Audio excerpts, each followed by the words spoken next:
हमारी मंजिल भी एक ही है। हम आपको ये बताने आए हैं कि 3 तारीख के दिन आप भागीदारी परिवर्तन मोर्चा के तमाम प्रत्याशी को, जिनका ताल्लुक जन अधिकार पार्टी से हो या MIM पार्टी से हो या फिर हमारे भाई कमलेश चौहान साहब की पार्टी से हो, इन तमाम को आप अपने आशीर्वाद से, अपने दुआओं से मतदान के दिन निकल कर वोट देकर इनको अपना विधायक बनाइए। बाबू सिंह कुशवाहा हो, ओवैसी हो या कमलेश चौहान हो, हम आपके लिए हिस्सेदारी की लड़ाई लड़ रहे हैं। हम आपका हक दिलाने के लिए लड़ रहे हैं। हम आपकी आवाज को उत्तर प्रदेश की विधानसभा भिजाने की पूरी कोशिश कर रहे हैं, ताकि आपकी आवाज उत्तर प्रदेश की विधानसभा में जब गूंजेगी तो गरीब और मजलूम और दबे हुए कुचली जनता को, उनकी आवाज को एक ताकत मिलेगी। हम कमजोरों को ताकतवर बनाना चाहते हैं। हम जालिमों के जुल्म से आपको छुटकारा दिलाना चाहते हैं। ये लड़ाई सामाजिक न्याय की लड़ाई हम तमाम लोग बाबू सिंह कुशवाहा के साथ मिलकर लड़ रहे हैं। अभी आपने सुना कि कैसे यहां पर आपकी आवाजों को दबा के रख दिया गया। हम जानते हैं कि 5 साल पहले उत्तर प्रदेश की जनता ने बीजेपी को सत्ता दी, मगर उत्तर प्रदेश में बीजेपी ने विकास के नाम पर विनाश किया। आप जानते हैं कि उत्तर प्रदेश में यह कहा गया कि डबल इंजन की सरकार, मगर डबल इंजन की सरकार ने किसानों की जिंदगी को मुश्किलात में डाल दिया। ये डबल इंजन की सरकार ने उत्तर प्रदेश के युवाओं को 70 लाख नौकरी का वादा किया, मगर उनको भी बेरोजगारी उनका मुकद्दर बनाकर रख दिया। उन्होंने कहा था कि शिक्षा के बारे में कुछ किया जाएगा। आप किसी भी विधानसभा में जाकर देख लीजिए, शिक्षा के बारे में कुछ काम नहीं हुआ।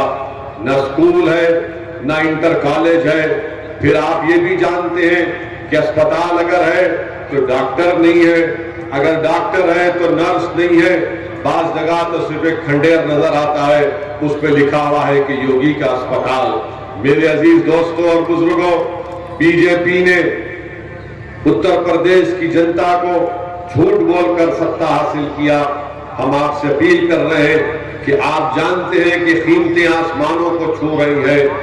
गैस, पेट्रोल, डीजल इतना महंगा हो चुका है कि गरीब अपनी जिंदगी बड़ी मुश्किल से गुजार रहा है। आज बीजेपी कहती है कि हम गरीबों को 600 रुपए का राशन दे रहे, मगर आप जानते हैं कि राशन तो 600 रुपए का किसी को मिलता है तो 1000 रुपए का गैस का सिलेंडर भी मोदी जी कहते हैं कि माता जी ये मुझसे खरीद लीजिए। मेरे अजीज दोस्तों और बुजुर्गों, आप जानते हैं कि इस विधानसभा में बल्कि पूरे उत्तर प्रदेश में मोदी जी ने 7 साल से वो देश के प्रधानमंत्री हैं, मगर 7 साल के बाद देश के प्रधानमंत्री को सांड का मसला नजर आया। 7 साल तक मोदी जी चाय पीकर सो रहे थे दिल्ली में। अब अचानक उनको ख्याल आया कि सांड किसानों की फसल को खा रहा है। जब किसान जाकर बाबा से मिले तो बाबा ने कहा, तुम क्यों शिकायत कर रहे हो, हमने तुमको 2 रोजगार दे दिए। किसान ने कहा, मुख्यमंत्री जी आपने कहां दिए? तो बाबा ने कहा, ज्यादा बोलोगे तो ठोक देंगे। किसान ने पूछा कि ठीक है ठोक दीजिए, मगर ये सांड का क्या है, हमको 2 रोजगार कहां दिए?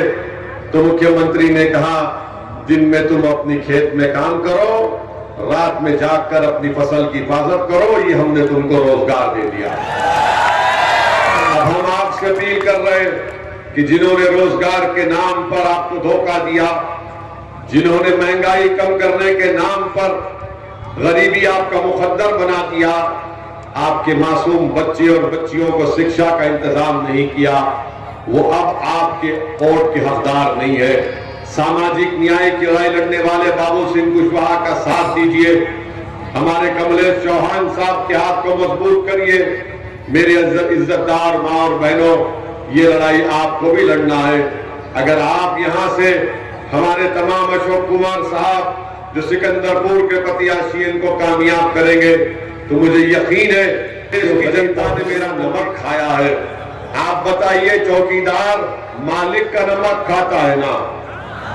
मगर मोदी जी ने कहा मैं चौकीदार नहीं हूं, मैं बादशाह सलामत हूं। हम मोदी जी से कहना चाहेंगे कि हमारे पूर्वजों ने, हमने सबने मिलकर देश का नमक खाया। हम मोदी का नमक नहीं खाएंगे, जहर खाना पसंद करेंगे, मगर मोदी का नमक नहीं खाएंगे। देश से वफादारी का तकाजा यह है कि हम देश की नमक की वफा की बात करें।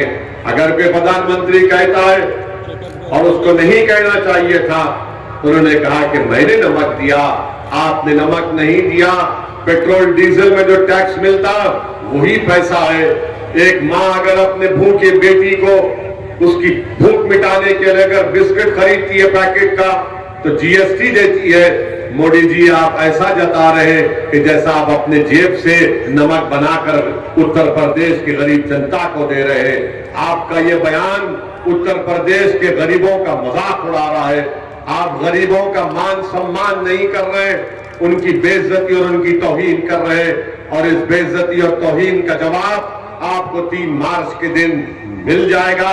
10 मार्च के दिन उत्तर प्रदेश की जनता बता देगी कि हम देश का नमक खाते, मोदी का नहीं खाते। और आपको नमक हम खाएंगे, आपको मट्ठी चका देंगे इंशाअल्लाह ताला। 10 मार्च के दिन आप देख लेना मोदी जी। मेरे अजीज दोस्तों, आखिरी बात यह है कि हम आपको एक बात कहकर जाना चाह रहे हैं कि जिस समाज का नेता होगा उसी से इंसाफ होगा। जिस समाज का नेता नहीं होगा वो दरी बिछाएंगे, वो कभी बसपा के पैरों का फुटबॉल बनेंगे, तो कभी सपा के नेताओं के पैरों का फुटबॉल बनेंगे, तो कभी भाजपा के नेताओं के पैरों का फुटबॉल बनेंगे। कब तक आप फुटबॉल बनेंगे? आप आइए, बाबू सिंह कुशवाहा का साथ दीजिए। अब हम दरी नहीं बिछाएंगे, हम किसी नेता के पैर का फुटबॉल नहीं बनेंगे, बल्कि हम खुद नेता अपना बनाएंगे, जो हमारी आवाज बनेगा, जो गरीब और मजलूमों की बात करेगा, जो कमजोरों को ताकतवर बनाने की कोशिश करेगा, जो बेजुबानों की जबान बनकर और जिन पर जुल्म किया गया उनको इंसाफ दिलाने की बात करेगा। यही चंद गुजारिशात हम आप तक बोलने आए थे। समाजवादी पार्टी में अखिलेश यादव में इतनी ताकत नहीं है कि बीजेपी को रोक सके। अखिलेश मोदी और योगी को नहीं रोक पाएंगे। 2019 के लोकसभा के चुनाव में अखिलेश और बहन मायावती ने मिलकर चुनाव लड़ा, तब भी बीजेपी जीत गई। 2017 में अखिलेश और राहुल ने गाना बनाया कि यूपी को इन लड़कों का साथ पसंद है, सत्ता बीजेपी को आपने दे दी। 2014 में कभी आपने बसपा को दिया तो कभी सपा को दिया, मगर बीजेपी कामयाब हो गई। अगर आज उत्तर प्रदेश को डबल इंजन सरकार से अगर कोई छुटकारा दिला सकता है, अगर आज उत्तर प्रदेश में गरीब और मजलूमों को कोई इंसाफ दिला सकता है, अगर आज उत्तर प्रदेश में कोई योगी और मोदी को हरा सकता है, तो उसका नाम बाबू सिंह कुशवाहा है। आप बाबू सिंह कुशवाहा का साथ दीजिए, जन अधिकार पार्टी के तमाम प्रत्याशी को कामयाब करिए। आपका बेहद शुक्रिया। हमको बहुत दूर जाना है, इसलिए आपसे रुखसत होते हैं, मगर आपसे वादा कर रहे हैं कि अगर जिंदगी ने वफा की तो दोबारा हम बलिया को आएंगे और आपके दरमियान में बात करेंगे। आपका बहुत बहुत शुक्रिया। अस्सलाम वालेकुम।